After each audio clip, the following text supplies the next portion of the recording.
you.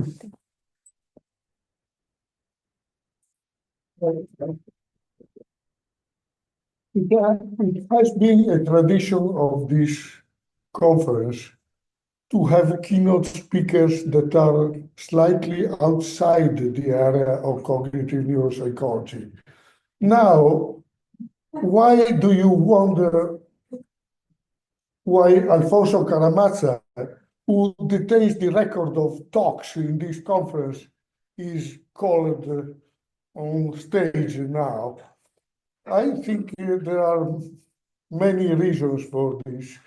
And, may I remind people who doesn't know Alfonso, which I think is very little number of people, but for those who don't know him, he is a very central figure in cognitive neuropsychology. He's one of the fathers of cognitive neuropsychology.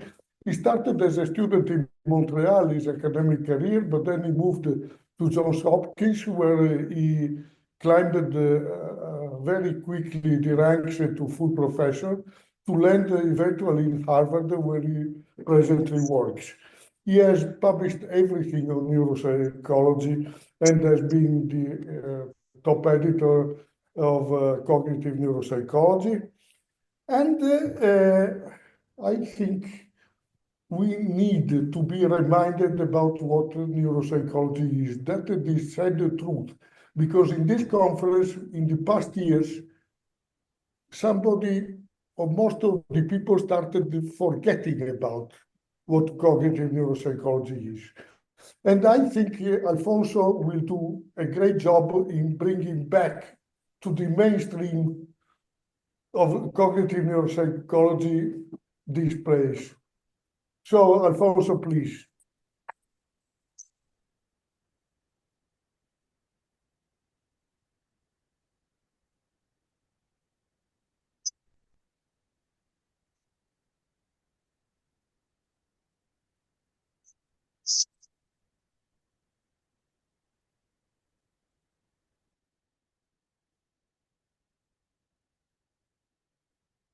Hello, can you hear me at the back?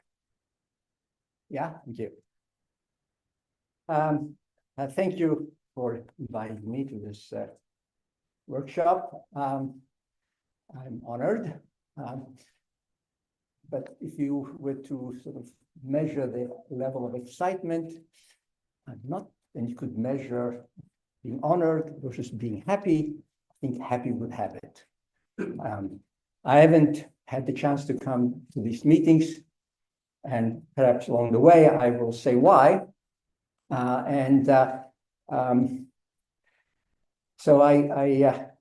when I was asked if I would give this talk, I was very excited. The only problem was what was I going to talk about?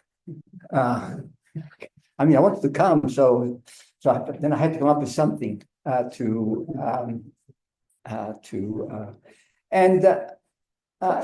thinking about what I could talk about, it hit me that this talk I'm giving is occurring on the 40th anniversary of a debate between Ennio De Renzi, great neurologist, person I loved and admired, and became friends, and myself, taking two different positions.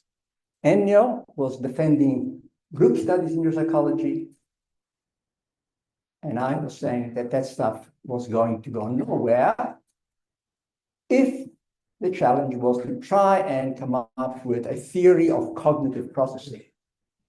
Is something wrong? Should I use a microphone? Sorry. Okay. Thank you. How's this? Okay. Thank you. The 40th anniversary, and it's a good number, but it also ages you, right? 40th anniversary. So I must have been at least 5 when we had that meeting. But the purist lies that. So I decided then to try and organize a talk on the question of what is cognitive neuropsychology, how we can do it, because I, like Carlo, I'm aware that the area is not as active as it once was. And the question is why? Why is it less active than it was? What are the issues? What are the problems that have led to this quote-unquote decline? It doesn't mean that there are not beautiful papers being written. It doesn't mean there are not important discoveries being made, but they tend to be pretty much isolated and not a mainstream activity, as was the case in the beginning of cognitive psychology. So here's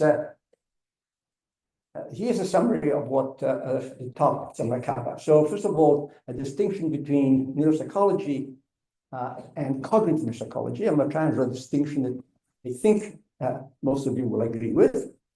And then I will talk about the essential assumptions that are needed to draw valid inferences about normal cognition from a damaged cognitive system. This is a tricky issue. It is not at all obvious that one could go from impaired performance to a normal system, and we have to have some argument as to why this is possible and what are the conditions under which it would be so. Third, I'm going to argue that cognitive neuropsychology as a science is a blend of so-called observational and experimental sciences, and I will give some examples in a moment about that and the consequences of having this characteristic. Then I will discuss methodological implications for cognitive neuropsychology, and I will point out some of the problems with syndrome-based research. Now, I would also like to argue, this is a point that I'm especially excited about, is to talk about the power of cognitive neuropsychology. And I will try and show that there are situations where it is cognitive neuropsychological evidence that allows us to make very precise, hard inferences about levels of representation in our cognitive system. And finally, I will talk about some of the limitations of this enterprise and perhaps a realistic assessment going forward. There are problems. They're not problems that cannot be solved, but they're hard. And the question is, what can be done to go forward? Okay, so we all know, and I don't have to say it in this room, the neuropsychological findings have made fundamental contributions to understanding of the functional organization of the human brain. Here are some examples. Everyone knows about them. The contribution of Leverin, Hissau, Lippmann, Murray. The hot topics of today were already hot 100 years ago or more. Okay. And these were, perhaps I had not noticed, so I'll say it, they were all single case studies. Recently, we've also had many important discoveries.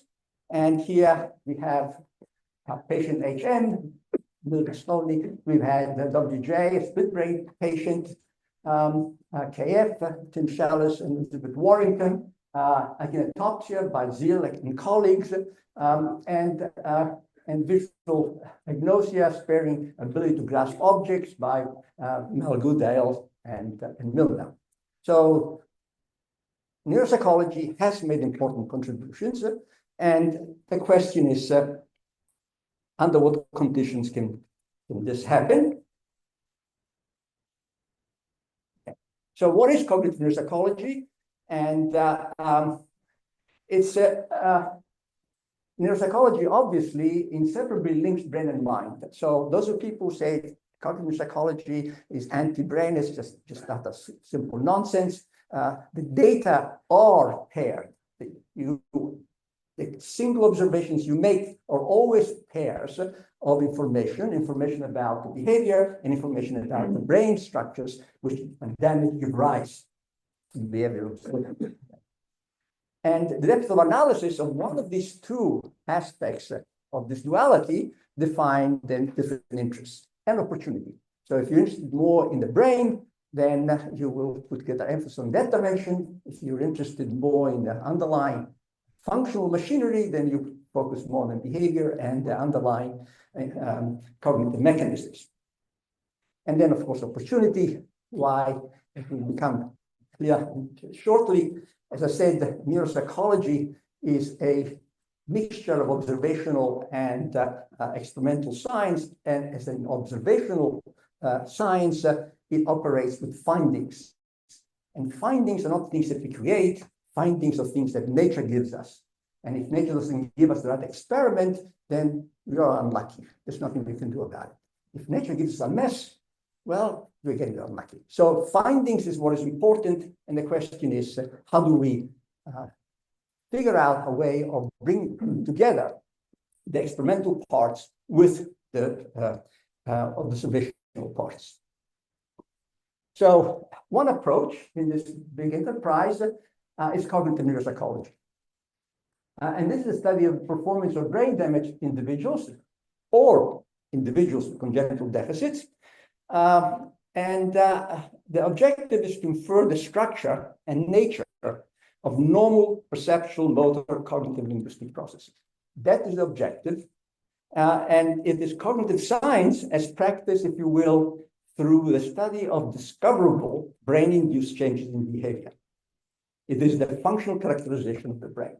So those people who do cognitive psychology, I think, for the most part, are primarily interested in learning about normal cognition at the functional level, and much less so at the question of which brain structures are involved. In part because you're dealing with patients with possibly very complicated lesions, identifying which particular parts are important is not easy. So cognitive psychology then straddles cognitive science and neuroscience.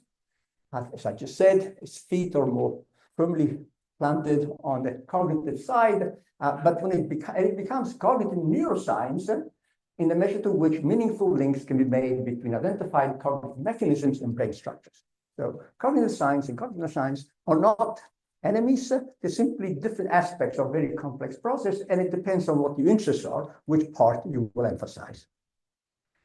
Some people have tried to sort of make these as invidious comparisons. My friend Stephen Koslin wrote a whole paper about how cognitive psychology excuse the brain, doesn't care about this, it was nonsensical. Stephen and I are very good friends, so I could say it to him that it was nonsense. And I wrote a reply saying that. If you're interested in 1982 perhaps, or 92, I don't remember, pointing out the fallacies of the arguments that try and pit cognitive psychology against the brain sciences. Okay.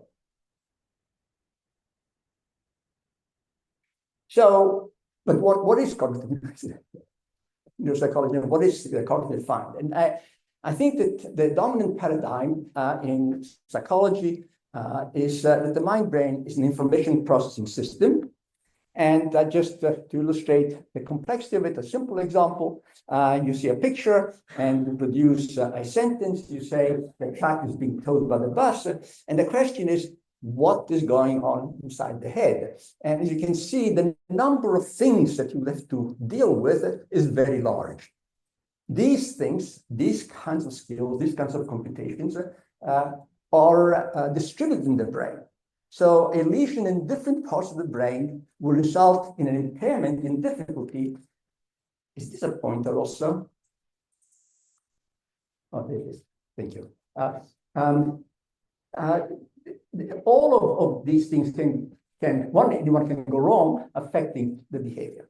And the trick is going to be identifying which of those various kinds of processes are the ones that give rise to the behavior. It's not a simple task. So how do we go about discovering and characterizing these only indirectly observable functional systems? How do we get to figure this out? And then neural underpinnings.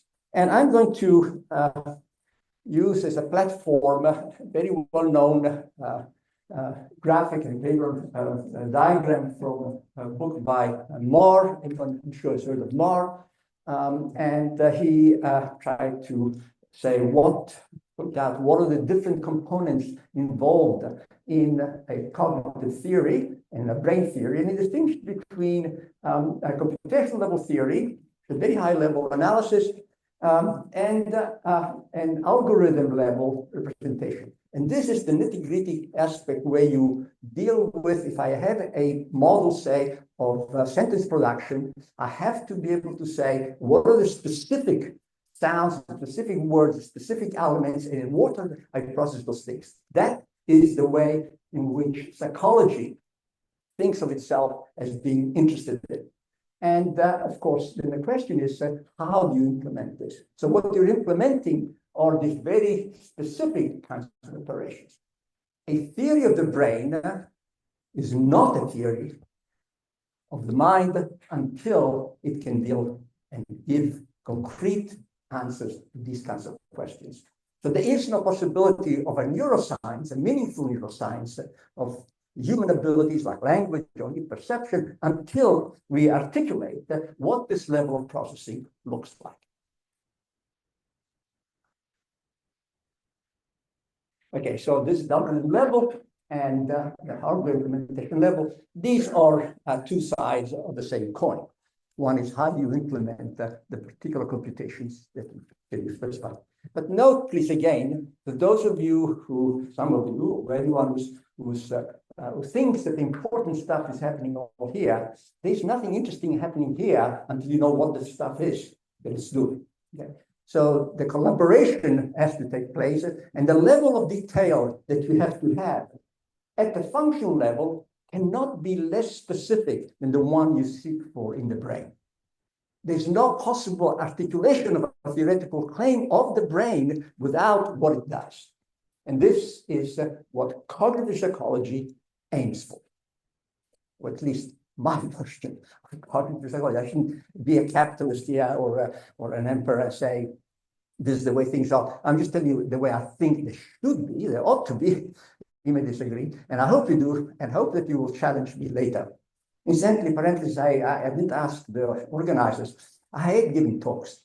I love discussing. So, and I don't think we're going to have time to get into some of the arguments we should get into during this presentation. So if the organizers are willing, I would like to make available a time slot in the day, some point, when we can meet in a room, and those who want to come and have an argument are welcome to come, and we can have a discussion about things that may not be clear. Okay, thank you. Okay, so what are the core assumptions that we need to make to be able to draw valid inferences about normal cognition from a damaged system? This is a fundamental question. It is not at all obvious that you can look at a damaged system and claim to make statements that are meaningful about a normal system. Those of you, most of you here are not as old as some of us, and don't remember some of the nasty things that people would say about neuropsychology. Someone once wrote and says, doing neuropsychology to understand cognition is like taking a sledgehammer to a car to understand how the engine works. And everyone was upset about that. I wasn't. It's true in some cases.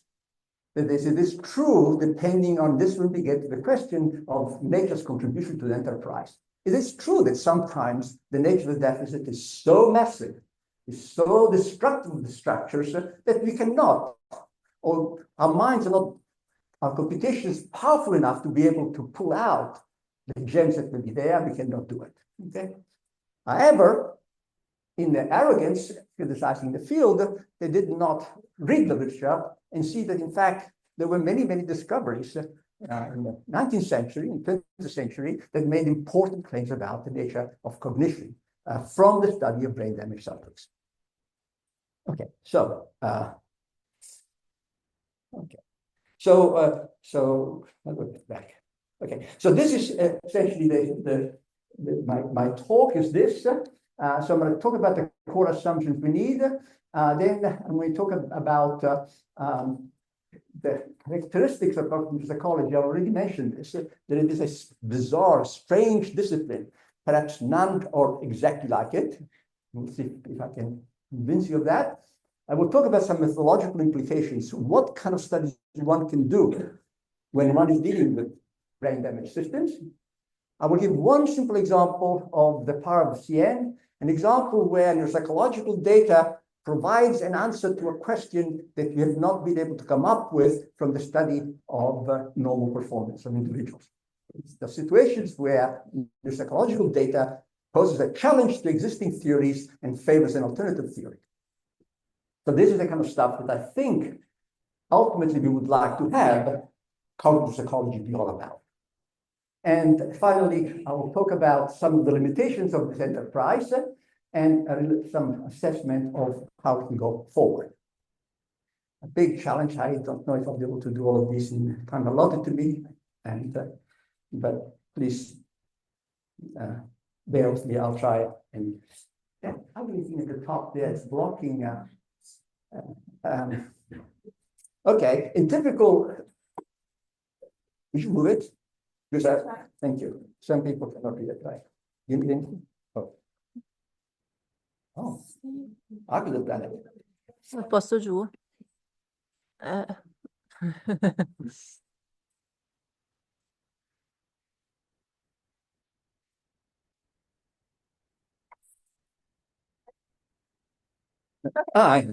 Gotcha.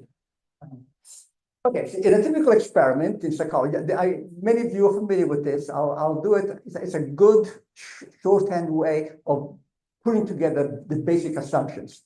So even though some of you know about it, I'm going to go into new territory soon.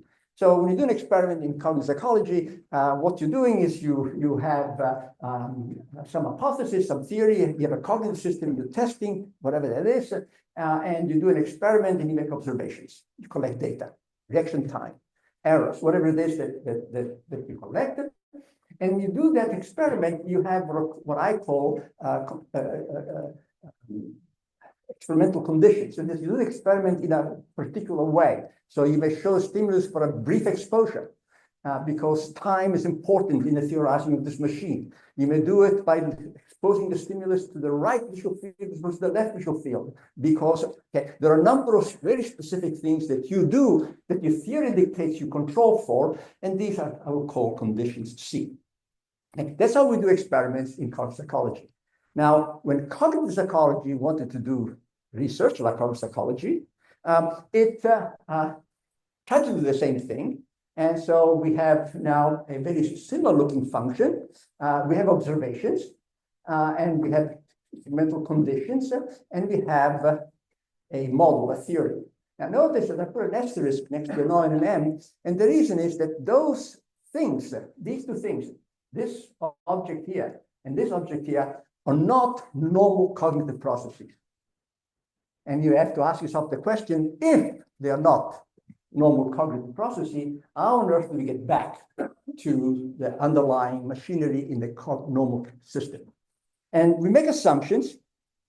The assumption we make, and the field makes, is that we can represent a damaged cognitive system, neural system, as really a normal cognitive system, and some assumed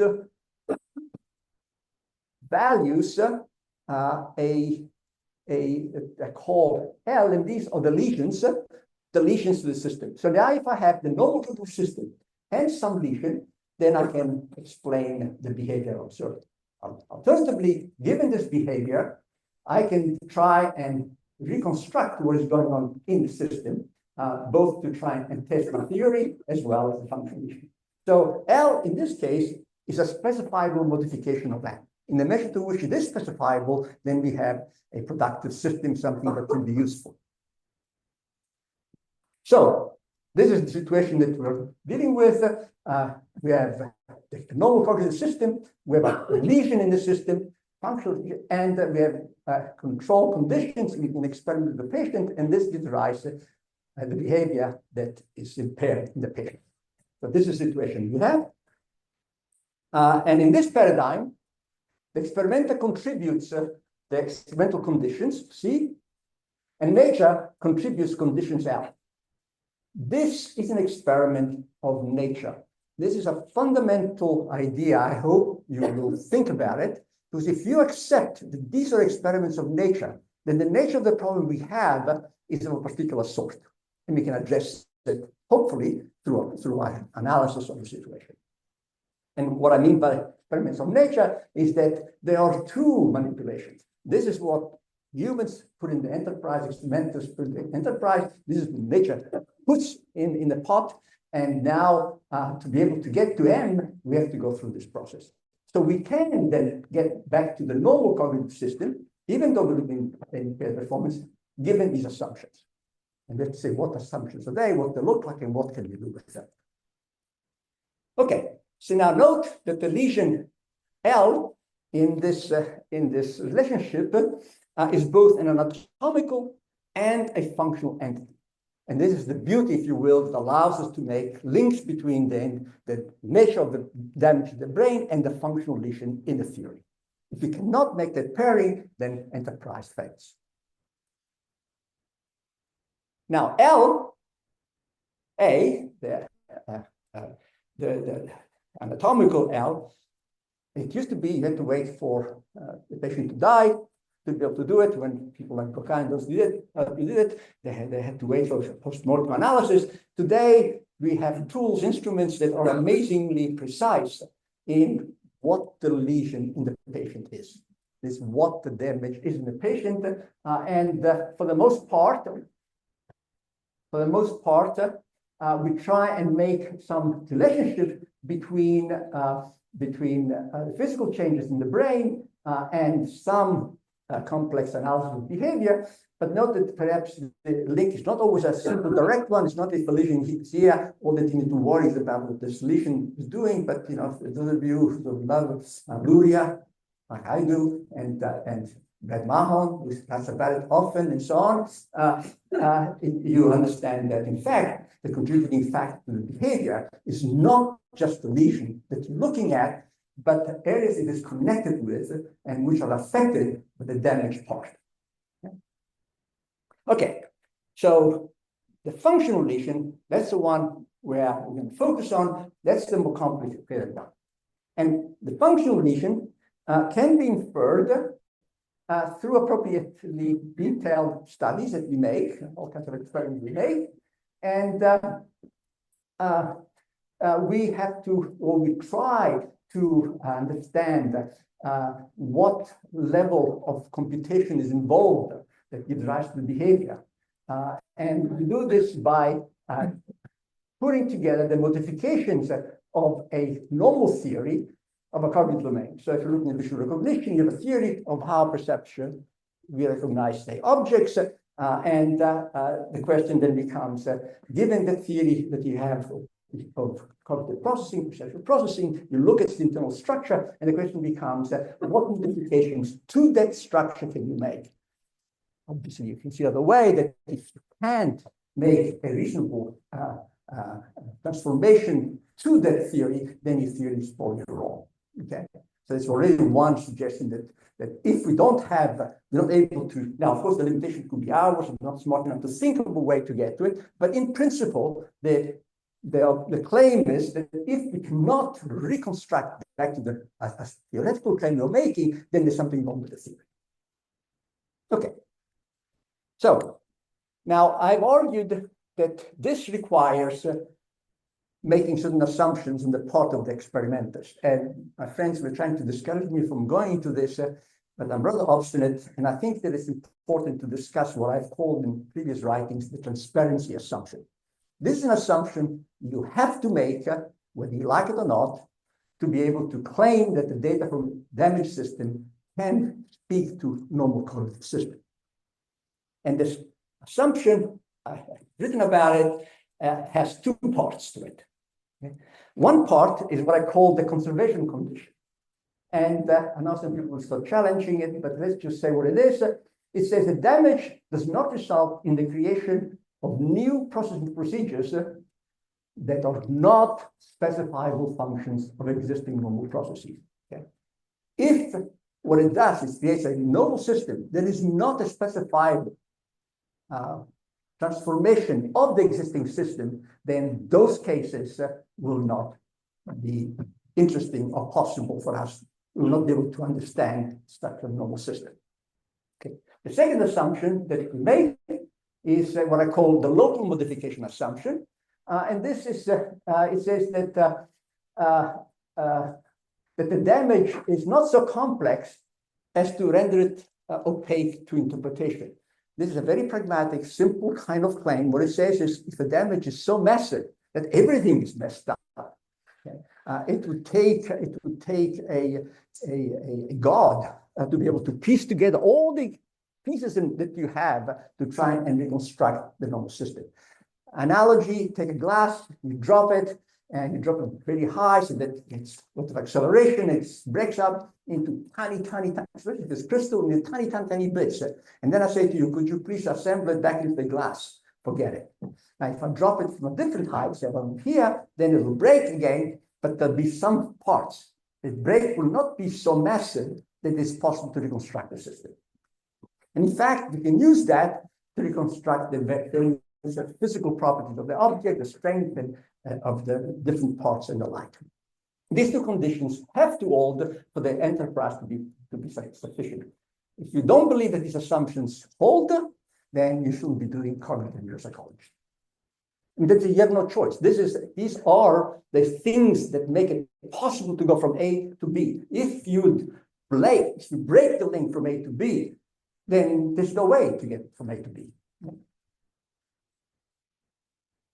Okay, now these are pragmatic considerations, and I say you must make them, but they are not. We don't have logical grounds for believing this.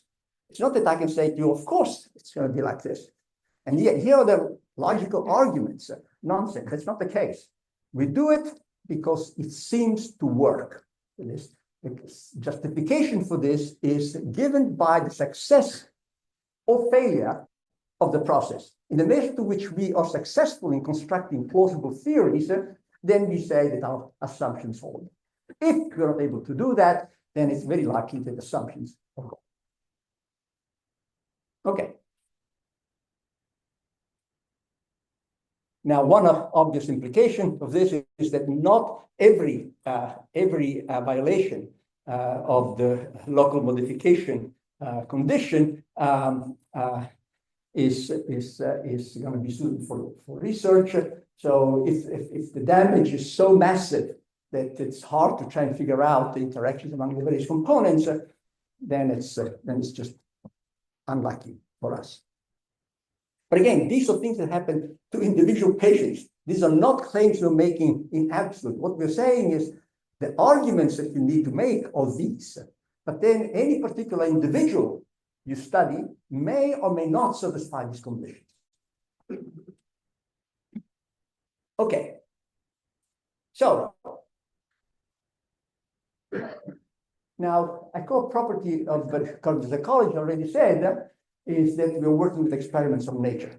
That is, there is not just our ability to get the pieces in order. There's nature who's introduced her point in this enterprise. Okay? And I argue that this research paradigm, cognitive psychology, is perhaps unique among scientific enterprises. I'm not a scholar of science, so but the simple sciences I'm familiar with, they are not at all like cognitive psychology. Okay? And so the reason is that we have constraints imposed by experiments of nature with the freedom of experimentation of experimental sciences. So when you do neuropsychology, not only do you have nature saying, I'm going to make these conditions in the experiment, but then you, the experimenter, introduce conditions in the tasks you use and develop to test a patient's behavior. So this kind of pairing, I argue, is perhaps unique. It's just probably reflecting my ignorance of the various sciences. But nothing comes to mind that has this kind of structure. Okay, so this is the second point of what I'm going to make. And I'm going to claim that cognitive neuropsychology is a blend of observational and experimental sciences. And what are these? So in everyone's mind, the typical science, experimental science, is physics. That's the queen of sciences. Chemistry. So those are the kind of sciences where experimenters go in and do all kinds of miraculous things and they get all kinds of beautiful observations. And then there are observational sciences, and these are things like archaeology, paleontology, cosmology. Here, it is science, but science that works in a slightly different way. Okay, and that is it has some properties that I'll say what in a moment. The ways in which these sciences work, archaeology and paleontology, is they work with findings, and findings, on my terminology, are like the lesions that nature contributes to when we study patients. So let's look at that. So if this is a correct analysis, then these defining characteristics of cognitive psychology place precise constraints on the practice. So here are some examples of observational sciences. Everyone is familiar with this. Are you happy to see this, Laurent? Good. It's a flag for so to see them in France. Or more recently, there was this amazing discovery of these footprints here in North America, White Sands National Park. But these things became available to these scholars, archaeologists.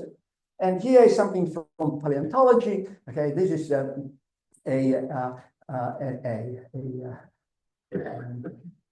it's an egg from a bird. It's called a longatulithid egg. I have no idea what it means. I just loved the story when I read it. And what it has is it's unique. There's just one egg has been found, a fossil has been found, and they found inside the structure of this animal that has certain characteristics. Okay. Now, these are the sciences that have control over the things that we can do, because they're the ones that give us the findings. Now, a key feature of these disciplines is that their scientific facts are the results of analysis of findings, just like cognitive psychology is the analysis of a patient's performance. And these researchers are given physical remains and fossils. All the researchers can do is make measurements. So you can look at the egg and you can measure it, you can do all kinds of things with it to study it, but you cannot do an experiment with it. And this is where I think neuropsychology diverges from this discipline. Okay. So one of the points I want to make about this is that a key feature of these findings is that they can be unique. And you may already be already thinking single patient cases and so on, right? So you can have a single observation, and the scientist doesn't say, oh, it's just one observation. I'm going to go home. I'll wait for another one, perhaps 50 years.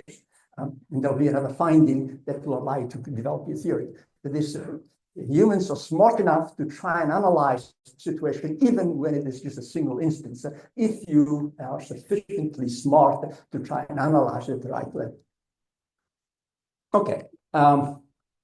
Physics, as I said, is the prototypical science, and experimenters in full control of the situation. I just want to put a plug for a countryman, Galileo Galilei's experiments on acceleration due to gravity. Okay, people see all kinds of silly stories about how he did it, that he went on the tower, leaning tower, and he dropped a ball. It's just nonsense. You cannot calculate acceleration, but just looking at it, there was only one measurement at the bottom of the tower. Okay. And what Galileo was, and he was smart, he says, well, the way to do it is to use an inclined plane, which I can build, Galileo, and then I can have these markers so that I can measure the velocity that takes place at these points.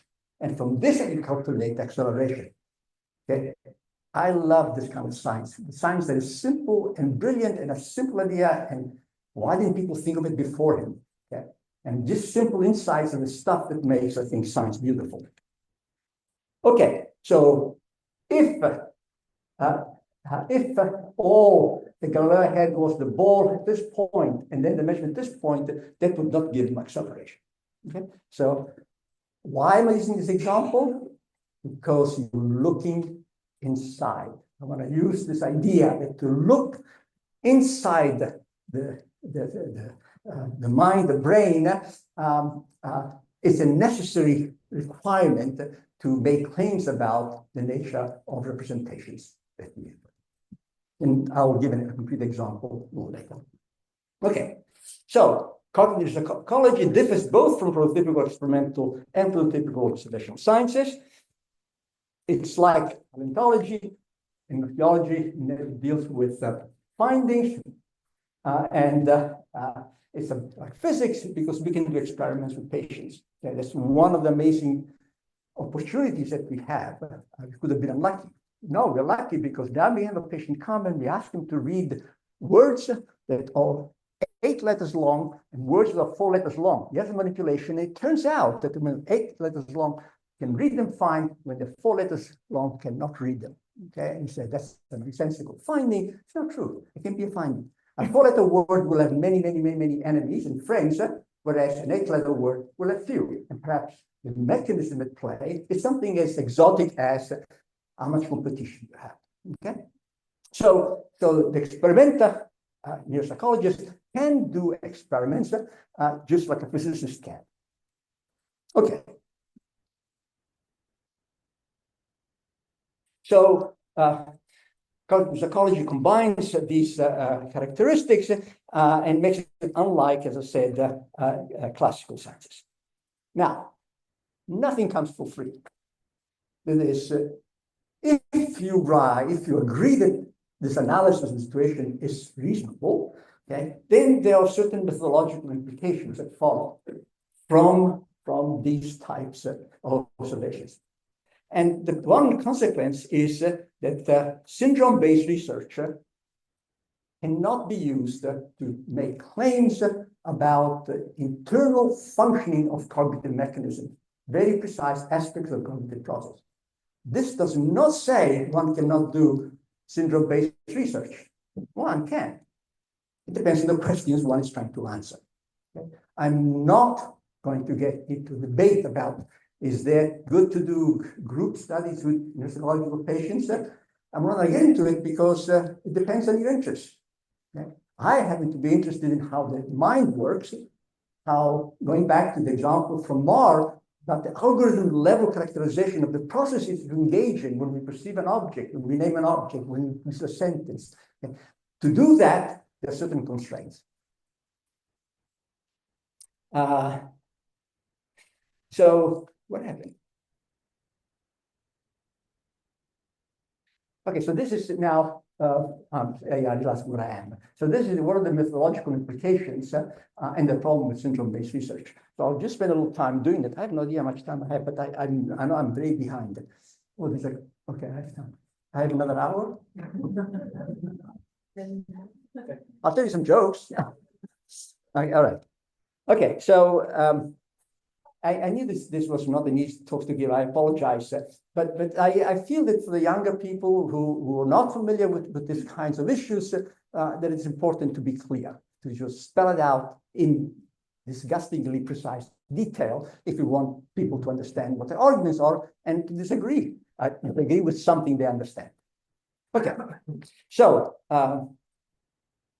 what a methodological implication from the points I've made is that to draw valid inferences about normal cognition from a damaged cognitive system is only permissible with single patient methodology. Now, there are some people who just make me upset, and they sort of make it sound like to do single patient methodology is to say you have to study only one patient. You can study as many patients as you want, as many patients as nature gives you that you can study. The methodology is single patient methodology. Okay? It is not the number of people you study. The number of people can be as many as you want. It just depends on your ability to take each single individual and analyze it in the detail that is necessary to draw valid inferences about the cognitive system. Okay? And so this is a claim about the methodology that is appropriate for drawing certain kinds of inferences. So this is the way in which we can characterize it, as I said before. So we have this this equation, if you will. We have a theory of a cognitive system, a model. We have a lesion in the system, which can be either functional or anatomical, depending on which aspect of the relationship you're interested in making sense of. And there are the experimental conditions that you use in a particular task. If you're looking at reading performance, then it is the kinds of stimuli you use. There are long words, the short words, the high frequency words, low, the regular pronunciation, all of the parameters that could be relevant to the theory that you're interested in investigating. Okay. So now it's important that to point out, obvious, I guess, that the functional lesion is unknown, and it must be inferred from the subject's performance. The anatomical lesion is known. We measure, we look inside the brain, we can see where the lesion is on. The functional lesion is an unknown. It has to be inferred from the behavior itself. And the process of drawing that inference is a struggle trying to pick on one side possible hypotheses we generate about task in the context of a theory that you're testing, in the context of anything. Okay? So we're required to treat each subject as a separate, distinct experimental nature. When a patient presents, you don't know what has changed in the system. Okay? So each patient has to be analyzed in the detail that is necessary for your theoretical claim. And you, as a scientist, are responsible to ensure that you are doing all the work that is necessary to convince readers that you've given the right analysis to say the functional lesion seems to involve a component of processing X or Y or Z. Okay? So it's important to note also, I've heard of, that functional lesions are defined over the theory. Okay? They're not all-purpose functional lesions. Okay? A functional lesion is a change in a particular theoretical framework. Okay? So in reality, what we have is we have a theory that is unknown, a theory we're testing. We have a hypothesis about what it's like, but it's not God's truth necessarily. We're testing it, and then the changes we make to it. So it's a rather complicated aspect. So the functional lesion defined of the theory, which itself is an unknown. Okay, and this proof with crucial implications for syndrome-based research. This fact makes syndrome-based research not possible. Okay, I will explain why that is the case. Okay, so I already said these properties, these facts about the situation disallow patient group studies. If I insist, I put it in caps because I don't want to be accused of monopolizing science and saying only the way we think is the right way. If the purpose is to inform theories of normal cognitive mechanisms. Okay? If that's the objective, then these conditions I claim hold. Okay. So again, going back in experiments in neurotypical subjects, we have this situation. Remember, we had a model, a theory, and we have experimental conditions, and we make measurements. We analyze the data. We can do this for subject number 1, number 2, number 3, and so on. For all of those things, and we get all of these numbers. And the question is, can we do a group study with control subjects? Yes, we do it all the time. Can we average? Yes, we can average. We do it all the time. Sometimes in an ill-advised way. Sometimes we should be smart and to look at the populations we're looking at. There may be differences that we didn't take into consideration. In any case, typically this is allowed given the assumptions we've made. Okay?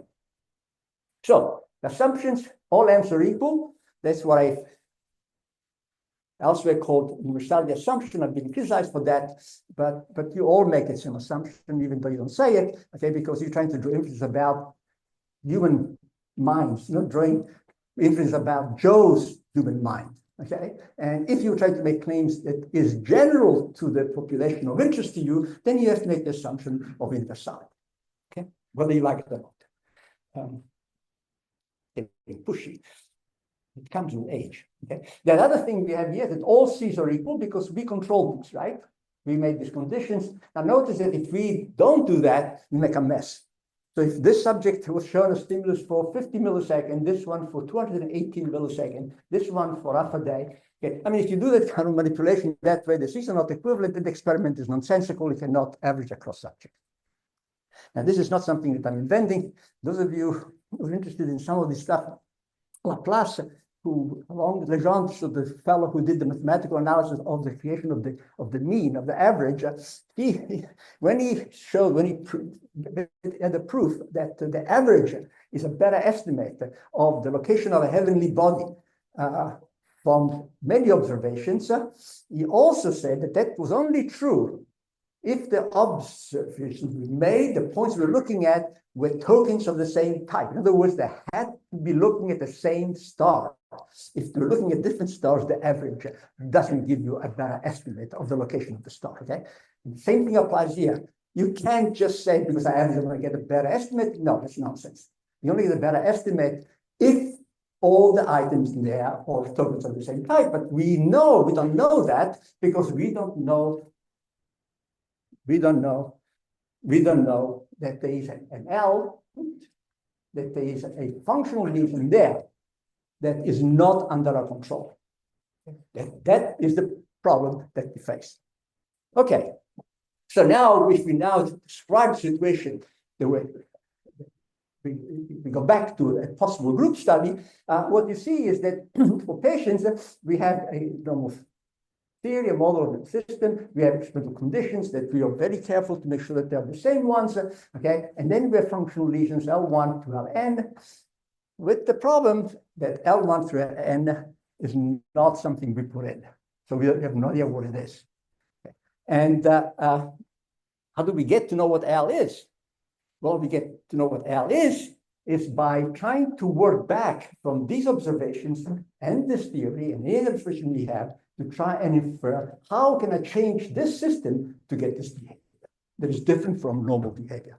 So the difference between normal behavior and impaired behavior is the element that allows us to try and figure out what kind of change nature introduced in the case.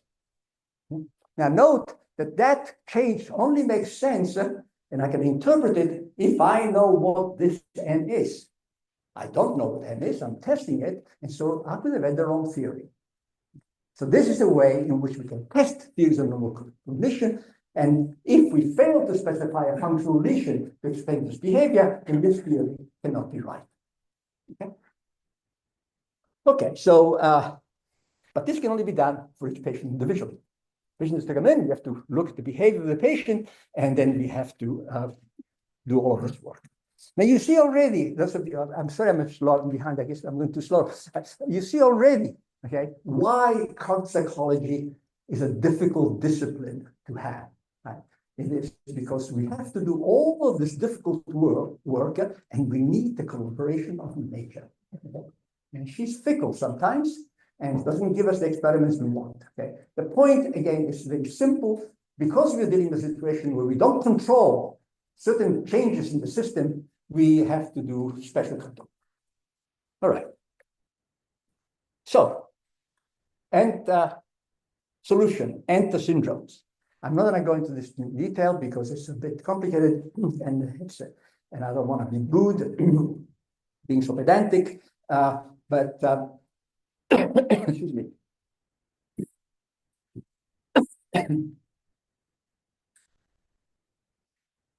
Thank you. Yes.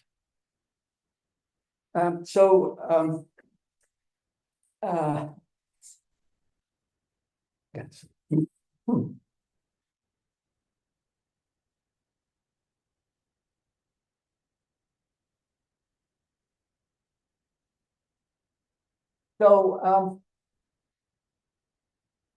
the possible solutions, what we do instead of trying to do what I said, that you do an analysis of each individual patient to try and infer the functional lesion, what you say is, why don't we use a syndrome? Okay? Let's take 15 subjects who all show hemispatial neglect. Okay? Or let's take brokers of physics, because brokers of physics performance have these kinds of features and so on. And now notice that there's a problem with this reason. okay? And that is that if you do choose subjects using that kind of reasoning, then the criteria establish only the possible presence of a specific functional lesion. They do not establish a homogeneity with respect to the other possible functional deficits which may be present in any and all or all of the patients. Okay? And those of you who are neuropsychologists know what I'm talking about. The patient comes in and you say it's a broken aphasic, and you know nothing.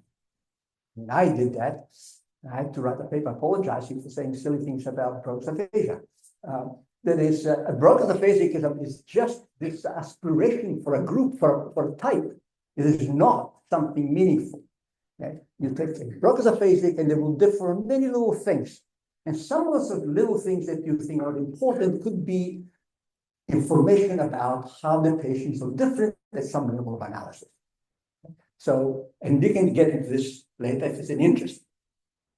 There's a deeper conceptual problem I have in the use of trying to define the group by a syndrome.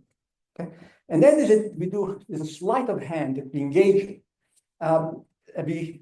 We draw an unprincipled distinction between the behavior we chose to identify the type of patient, that is syndrome, and the behavior the patient gives when we test them on the new task, this new task. Now, if there is variation in the task that we introduce, what do we do? Well, if you are committed to a syndrome-based approach, you just don't care. You average and you talk about that. However, it could turn out, and in fact, it probably necessarily has to be so, that that subject with a different behavior has something else going on in the brain. That is, the analysis you made about the sort of coming up with a type is not a type that is defensible. It is only defensible in the measure to which every single individual subject is analyzed to the level of detail to define the functional lesion. Okay? So then to say that the new behavior is not important, what's important is the original behavior, I think is the biggest fallacy in the field.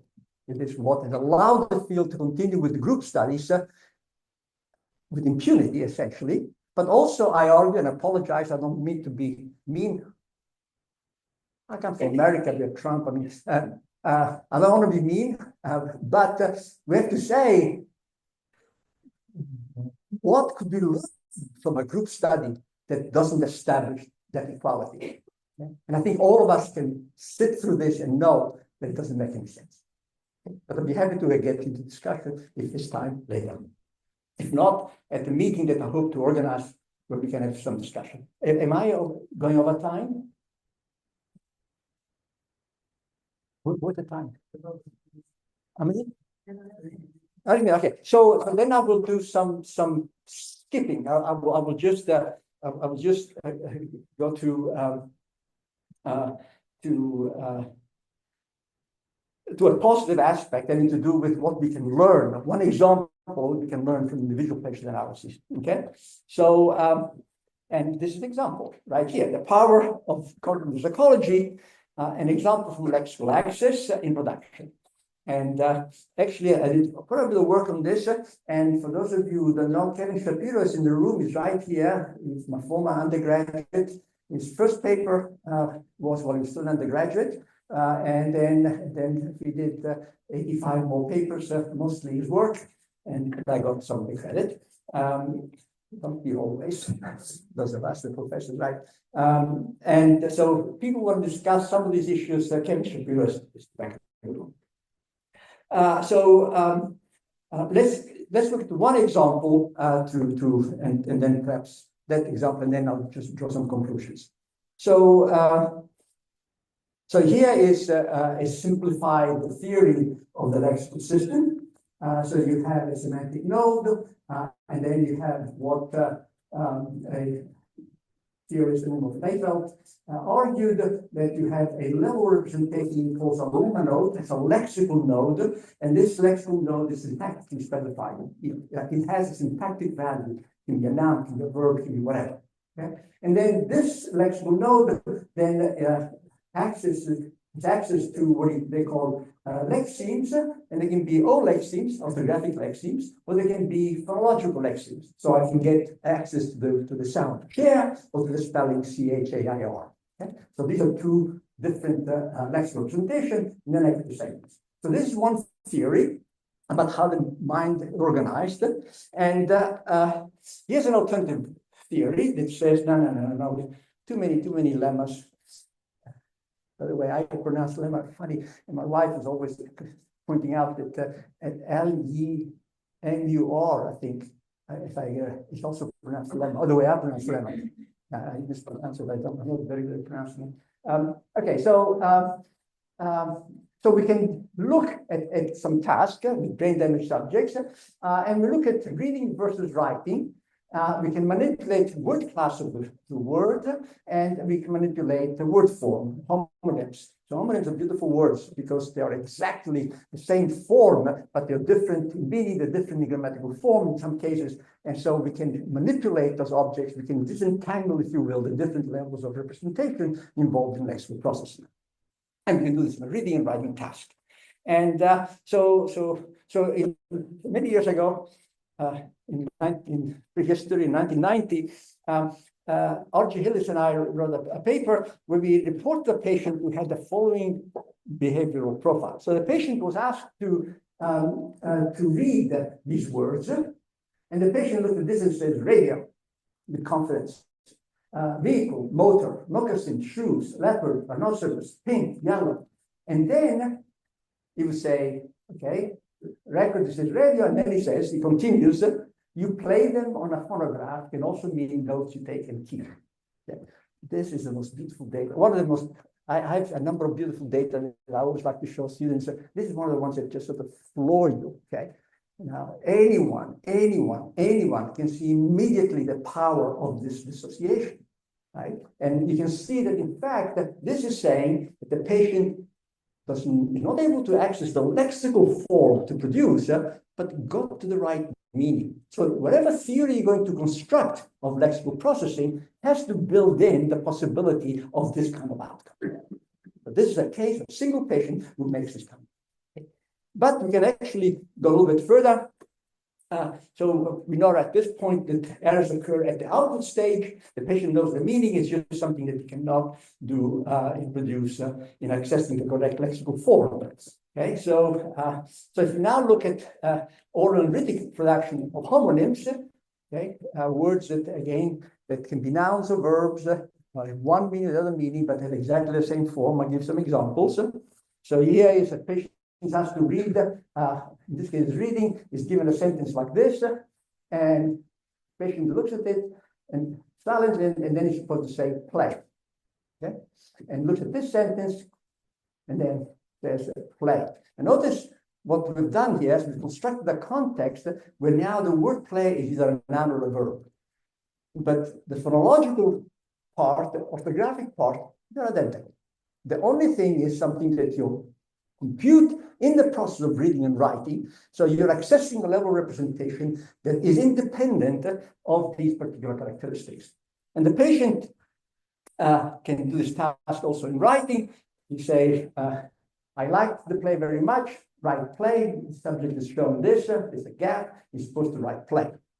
And I like to play the piano, write play. So now you're writing a noun as a verb. And you can ask the question, what happens if the patient performs these tasks?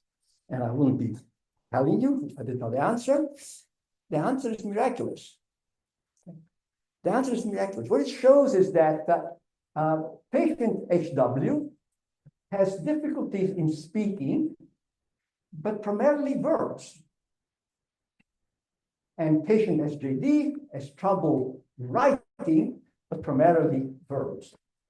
Now, what is important about this experiment, simple experiment, is that we are controlling exactly where the problem has to be by the nature of the kinds of stimuli we're able to present, right? And so the problem cannot be one of not having the correct grammatical information, because we know you can do it in this case in writing, you can do it in speaking. And in this case, the opposite cannot do it in writing and speaking. So it's not a grammatical problem. It's not a problem with nouns or verbs as such. It's a problem accessing a particular form. And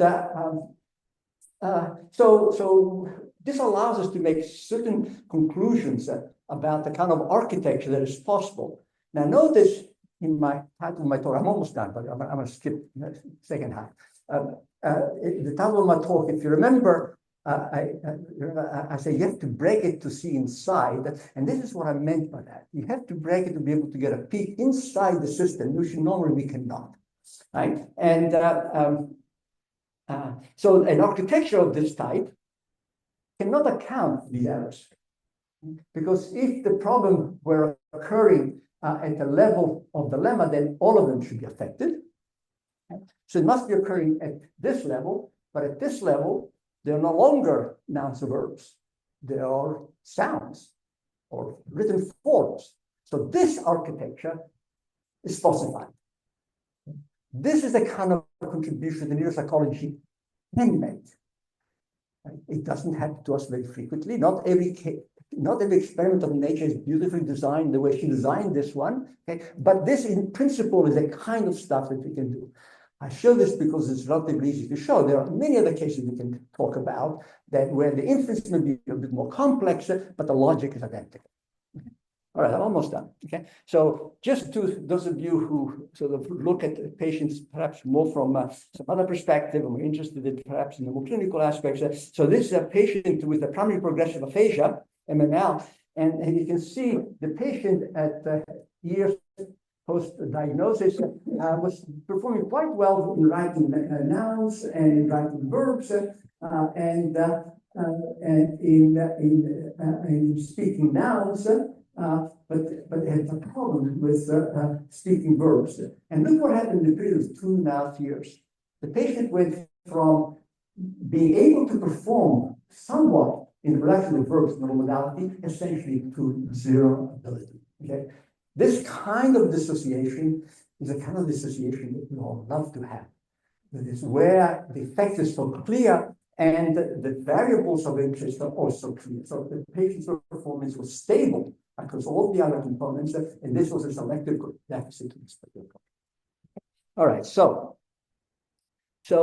I'm going to skip some things. I want to get to the conclusion. The papers I give the papers who's interested, you can read the papers which make the argument about these the kinds of architectures that we have in the cognitive system. And you have to break the system. It's not obvious how you can get this kind of result in an intact brain. If you just look at the behavior of individuals, normal individuals, neurotypical individuals, what experiment could you do to show this dissociation? I haven't been able to think of one. My limitation, perhaps. But it seems to me that it's pretty hard if it's possible at all. Okay, so this is then the two kinds of theories that you have to have. You can have either this theory or this theory, and I think this is the right theory. Okay, so it says that surprisingly, that the representation of lexical nodes in the brain is occurring at a level of the modality itself. The noun spoken and the noun written, okay, is the kind of representations that you activate. And then there are all kinds of aspects into syntax, and I encourage you to speak with Kevin Shapiro about that, because he's done all the work trying to come up with a theory of how we can accommodate these kinds of results in a more general theory of lexical processing. Okay, so this is the final part, objective limitation of the enterprise and realistic system going forward. The problem with neuropsychology, cognitive psychology, is a social-political one. It is not the discipline itself. The discipline itself is perfectly capable of doing the work. The problem is the way in which we organize academia, the way in which we fund research, the way in which we promote people, the way in which we have young people given a chance to do research. We cannot give a young person research of this type because it's too risky, and so you're depriving them of some beautiful kinds of opportunities. So the problem that neuropsychology faces is a real one. I say this to the people here who think of themselves as cognitive neuropsychologists. the size of discipline and productivity, it's shrinking. Okay? But if you think about it in relation to other observational sciences, it's the same thing. How many paleontologists you know? Right? How many physicists do you know? Okay? Now, those of you who work in universities, you have departments of physics that has 50 physicists, 100 physicists. If they have a department that studies paleontology, symbological, then they have one person. Okay? So the field is sort of really skewed in terms of what kinds of attention is given to these types of research. We depend on nature, and therefore the process is hard. So we are just like the paleontologists. We have to wait for a finding, and then we can study it. But unless we get the finding, we have no luck. Now, what can we do? Okay, there's another aspect that I hope this is not taken as a political one or two cares. I mean, the academic system we have is just broken. So what we do is we reward the productivity, which is measured in numbers, 55 papers, 82 citations. Okay. We don't read the papers. I remember when I became a professor at Johns Hopkins, when we hired someone, we read the person's papers. And we made the decision, this person looks good, this person is very thinking. Let's invite him for a talk, so give a talk, and just our analysis was correct from her papers. The work, it was good. We didn't say how many times she cited. We didn't say that she published 84 papers. What we were looking for is an idea, something that solves a problem. That's not the way in which modern science works, at least in these peripheral sciences. Okay? It may be perhaps better in the physics. I have no idea, it's not my area. So what do we do? Do we abandon the field? My advice is that we perhaps try and start having collaborative studies. That is, that we create, I'm the last person to say these things because I'm bad at organizing anything, even my talks. To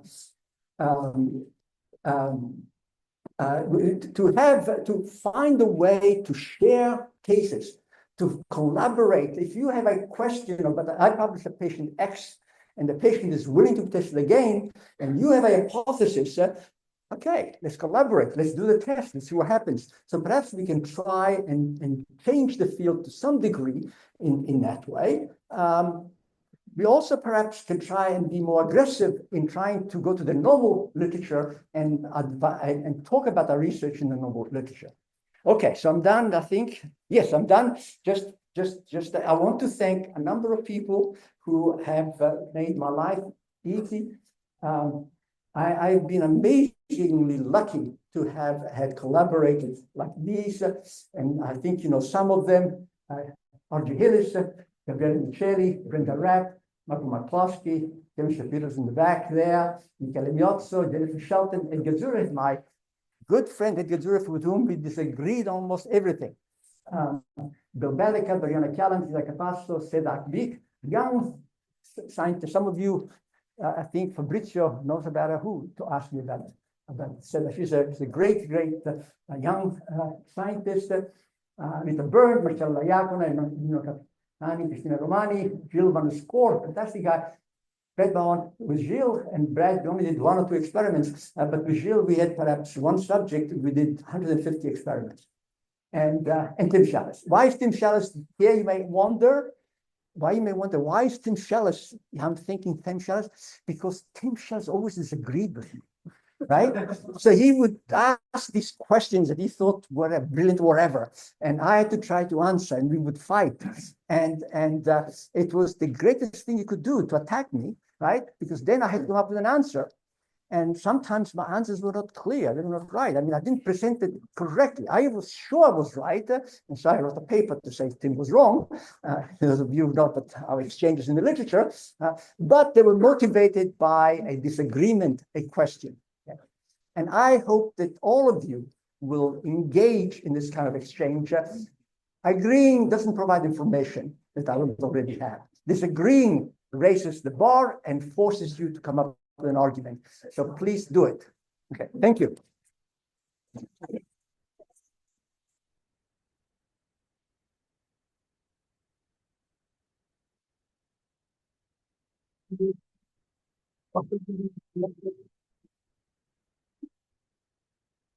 Okay, time for questions. If you still have the energy. Please. Yeah, so it's still a very simple question, but I have to I ask don't it. like simple I know. questions. Those are the hard ones. No, it's about the assumption of universality and the fact that we all have the same fabric of cognition, which is something that recently, with the accumulation of data, we start breaking a little bit. And I just wanted to have your position on that. Yeah. The assumption of the universality simply says that we are trying to make claims that. Oh, sorry. Wait a second. Yeah. Can you hear me?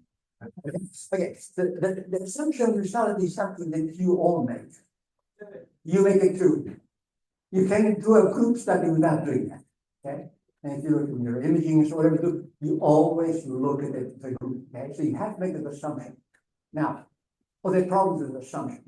Yeah, there are problems. There are Martians in the midst, right? It's one of the criticisms that is made to single patient studies that we'll be studying a Martian, right? And the question is, what do we do about it? What we do about it is we do serious science. But if my subject is different from what someone might have thought, it's my obligation to show how, in fact, it fits the theoretical interpretation that makes sense. Okay? Now, you say, well, if we do whatever, we find that people do differ. Of course, they differ. You know this, I mean, most of you are teachers or whatever, and you see students, they differ. Some are good at one aspect, some are good at the other aspect. They do differ. There's no denying that. The different fundamental ways, or is there a level of characterization of the process that is insensitive to that difference? So if you speak English, you will have a lexicon in your head, and you will have to access words. Okay? You may have a big dictionary, vocabulary, because you're a native speaker of English. I don't. I'm mispronouncing the word all the time, or whatever. But the general principles are the same. So you have to make so good science just requires that people think. You have to make the appropriate adjustments for the conditions of the person. Okay? So is the assumption necessary? It is necessary. If you believe that there is a science of a human mind. If there are human minds, this assumption is wrong. In fact, there are human minds, not a human mind, then we're in trouble. But I'm sure that people are smart enough to figure out a way to try and get to it. It's how do we find ways to distinguish those kinds of minds? But yes, that's response is the one that I was given here in 1985 when I debated with Ennio De Renzi on this very question. Thank you. Thank you very much for this talk.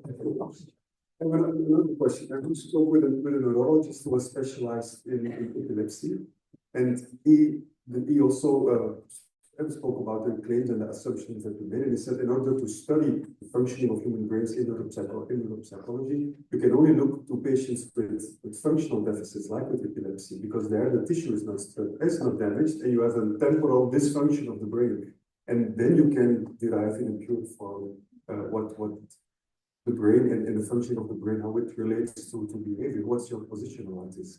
He's wrong. He's wrong. Take HM. Take HM, right? It changed the field, right? Episodic memory became a central property of psychological science because of one single patient. Take patient EF that studied by Goodell and Milner. One patient, okay? Is the patient strange? Perhaps it's strange. Then you look at the generalization from that study in terms of other kinds of questions in this convergence. The thing that people don't speak about, and I don't have time to say it, is that fundamental issue is one of convergence. We can argue that what you have to show is convergence from other evidence to the claim that you're making. If there's divergence, then you're in trouble. Your theory is wrong, or perhaps the patient is strange. Okay? So there is no golden road to truth. There just isn't. You have to do the work, and you have to support the claims you want to make by doing the right analysis and the right arguments. So I'm never impressed by those kinds of objections because I'm not an English speaker, but the proof of the pudding is in the eating. And if you look at what we've learned about the mind and the brain, it's come primarily from those studies. Carlo is back there.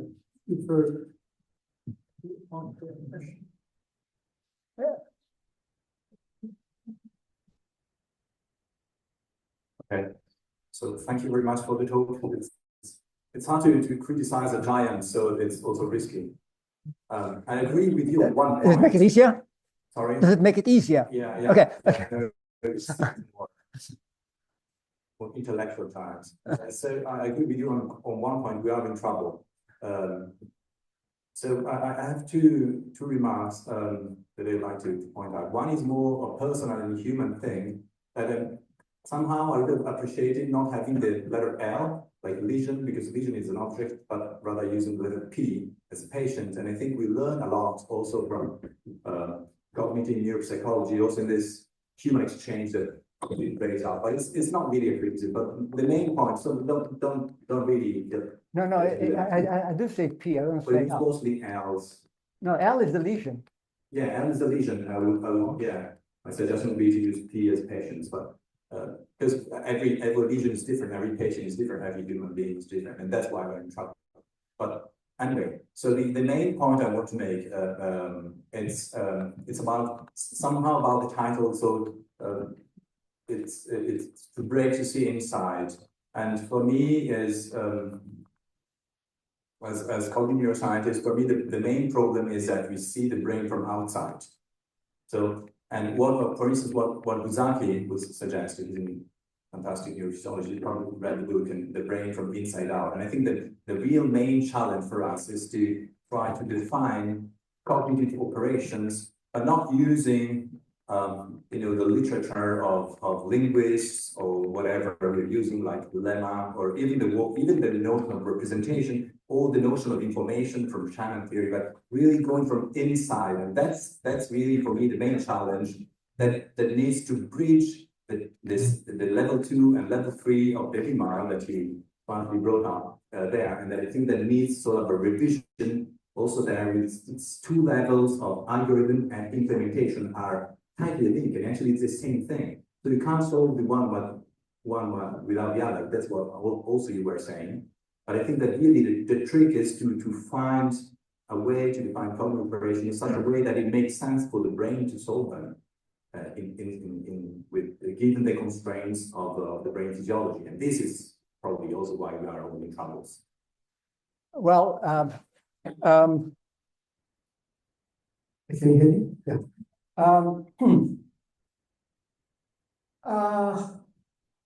I don't know how to answer your question. I'm impressed with some of the developments that the field has made. They're small. These are hard problems. I mean, physics before it became physics we know it today, sort of as part of acceleration and so on, was centuries, millennia. I mean, psychology is a very young discipline. The thing you're studying is really sort of in its, if you will, in its infancy, in some sense. So, but even at that stage,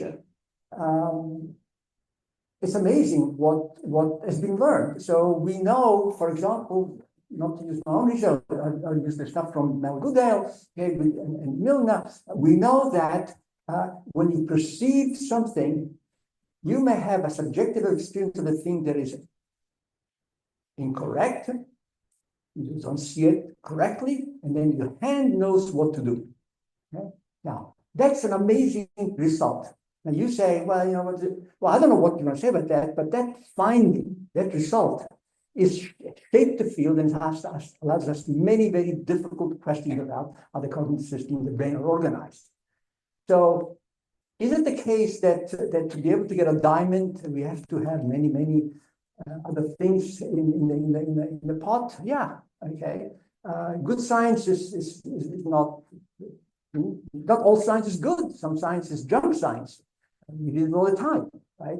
But all we hope for is that there's one brilliant person out there who gets the right insight, and then if she tells us what okay, then we'll say, oh, wait a minute, we think of it does them. Let's start doing that.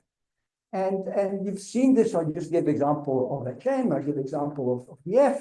The work that followed, the decades of work that followed produced beautiful insights about the brain and the mind. So am I optimistic? I'm very optimistic. When I said that I had problems, I wasn't with the science as such, was with the social political situation we work and how we try and do this kind of science. And so we're in trouble in that sense, but not in terms of the findings, not in terms of what we've learned, I think. Thank you very much, Professor, for this lecture. Yeah, very inspirational. I was thinking about, of course, neuropsychology is more inspired by biology.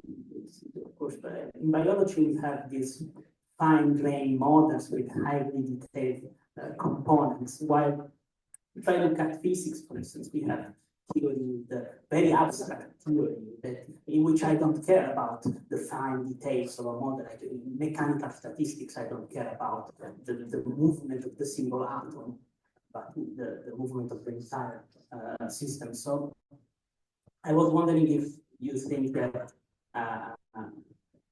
we can be inspired by physics also in this sense, with this very abstract theory that don't look at fine details. No.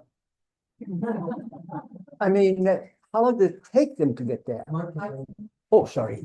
How long did it take them to get there? The thing is that you can't jump certain steps. You can't. They got there because they did all the stuff that you think now is simple, mundane, perhaps picky. Okay. But to get to but then don't forget that even there's a beautiful book. I forget her name. It's a German nuclear physicist that she interviewed Weinberg, and essentially she was challenging him, saying, "Well, you judge a theory by its beauty. What kind of a construct is that in science?" Yeah. And she wrote the whole book on it. I recommend it. I wish I could remember the name of the book. Sorry? Bravo. Okay. So he has the luxury of making those kind of arguments because the base stuff that has happened for decades and perhaps even centuries has built a foundation on which they can get. Psychology doesn't have that base, fortunately. It's a very hard project, it's a very hard process. We're studying something that is difficult to access, difficult to manipulate. Someone raised correctly the problem of you're dealing with humans, we have to be very respectful, very careful, we cannot mess around. Will we get there? I'm sure. Perhaps in 18 generations, I don't know.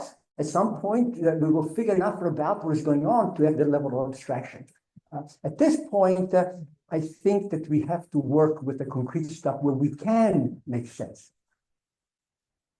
I don't answer questions from former students.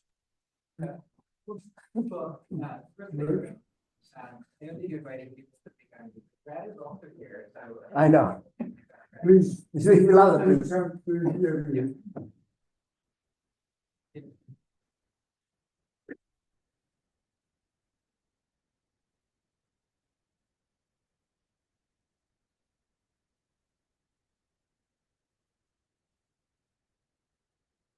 You see, God is on my side.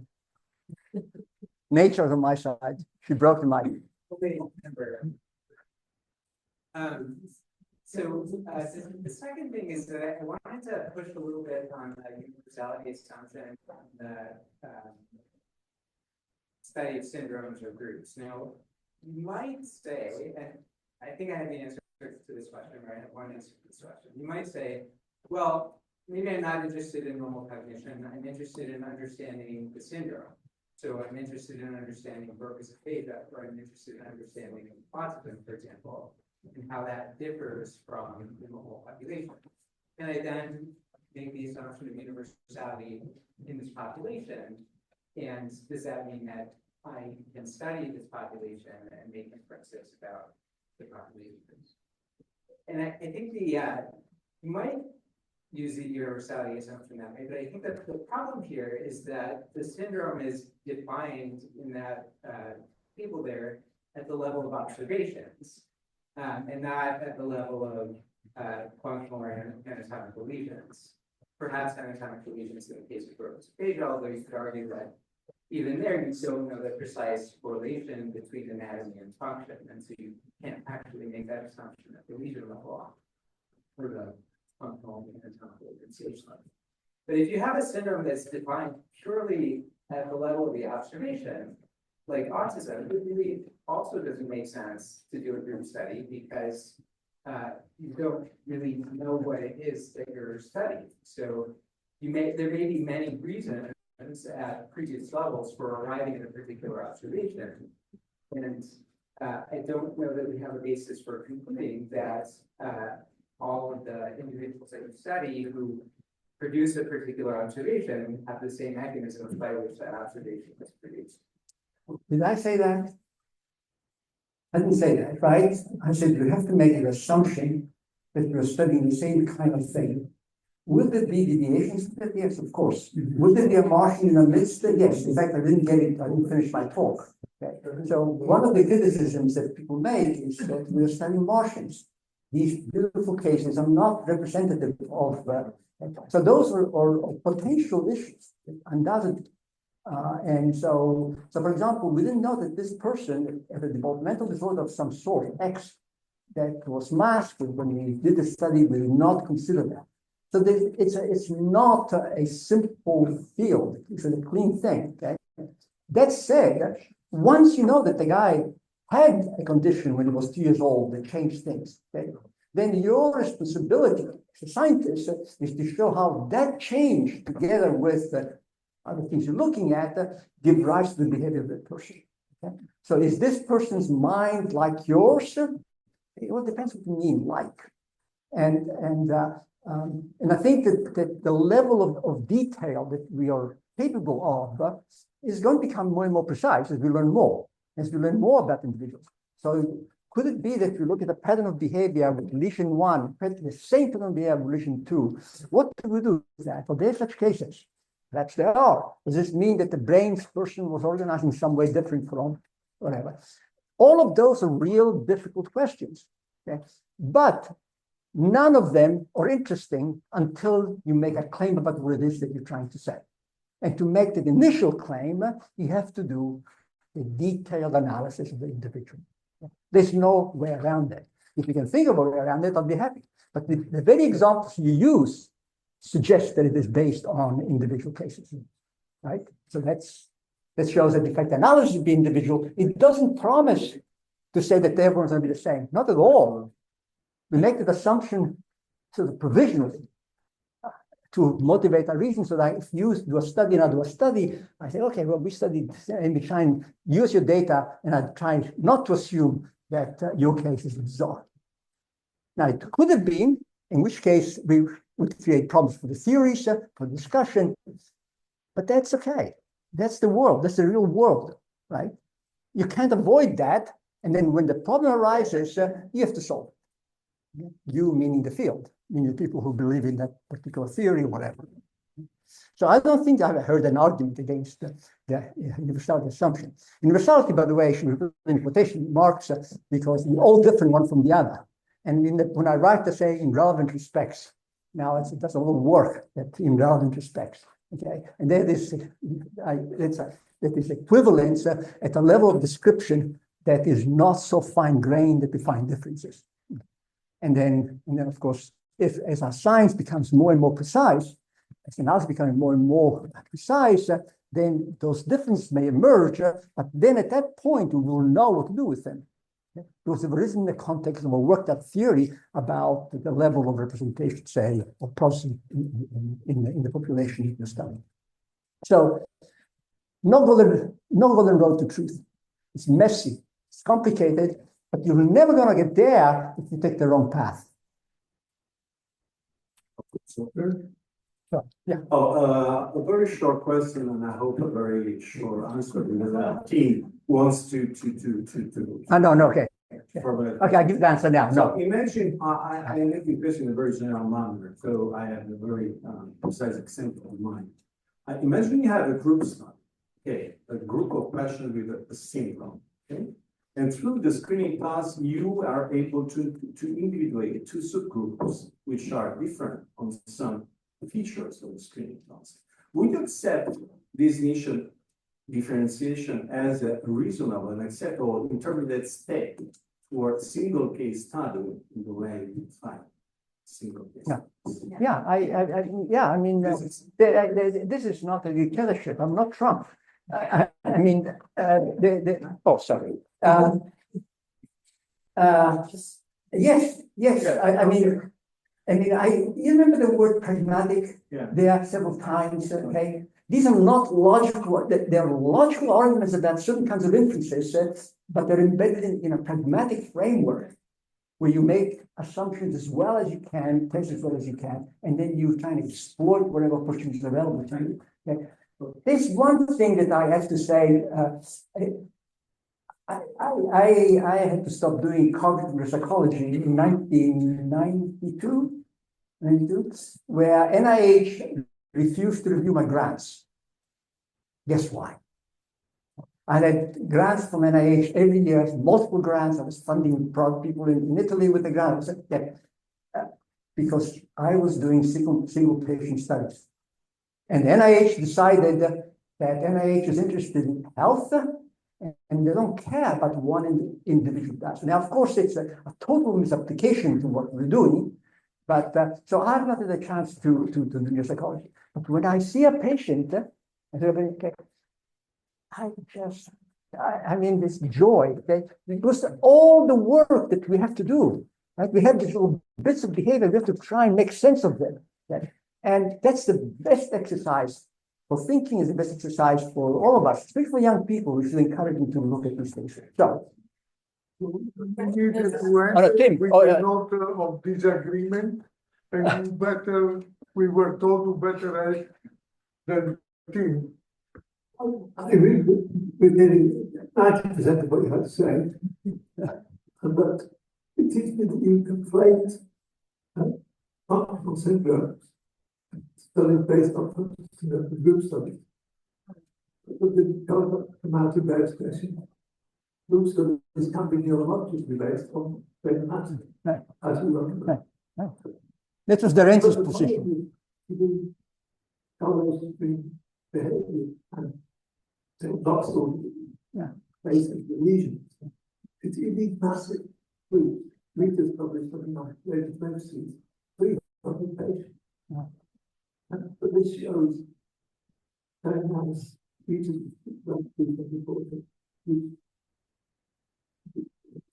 which one aspect of the regulatory knowledge, and when the items that you have to generalize abstraction out of visual material. But so it's not really conceptually very different from doing the same sort of analysis on, say, tables of word errors with a presentation. One point that you like to clarify the real difference with those sorts of studies is you need to make the same number of group studies as you do single experiments or single things. So you need to do to examine this hypothesis using demonstrating subjects beyond demonstration. 20 different. Right. So, and then you might be able to make steps on it. Right. I, as you know, when as you well know from previous discussions we've had in print also, I'm not impressed with this thing about replication. I find it to be fine and so on. If you don't believe that there are crooks in the world, that's a good thing to do. Okay, I believe in convergence. It is the more powerful tool at our disposal. Is if I now have this other pattern of performance, can my theory account for this and this? In other words, the conclusions are reached on this individual case, and the conclusion from the individual case was different in various respects in the behavior, but they both require that the conclusions are reached with the first case. Okay? If people paid more attention to that, we'd have a much better science. Okay? Instead, we tend to say, oh, the person can replicate. Why replicate? Yes, if there is an issue, you worry about the handling of the data or whatever, I agree. But why is replication the instrument that we need? Okay? When you have a much more powerful tool at your disposal, which is convergence. So a theory I generate on these data, and then I have other data here.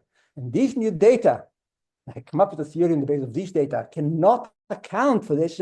My theory is wrong. Yeah. Now, it could be wrong because someone cheated me with those data, or it could be wrong because of just poor reasoning on my part. And that, I think, is a thing that advances the science rather than getting into fights about, oh, you know, you only had 10 subjects, you should have had 30. Okay. Now, are there phenomena that require many, many subjects? There may be, I don't know. As I said, made it very clear in the introduction, these claims are only about situations where the interest is in coming up with a fine-grained analysis of the cognitive operations in question. Okay, and if they are fine-grained operations, then the amount of data collection you need on an individual patient is piles and piles. Okay, because the convergence has to come in such a way that you understand what you have. Okay? So there are different kinds of worlds, and there are different kinds of questions being asked. I've never said one should not do group studies. Those who were here with Emi Lorenzi, remember I said, you can do group studies, but you're not answering the same questions. Then tell me what questions you're answering with that group, and that's fine. Okay, but don't claim that you're making. You think you can? Yes.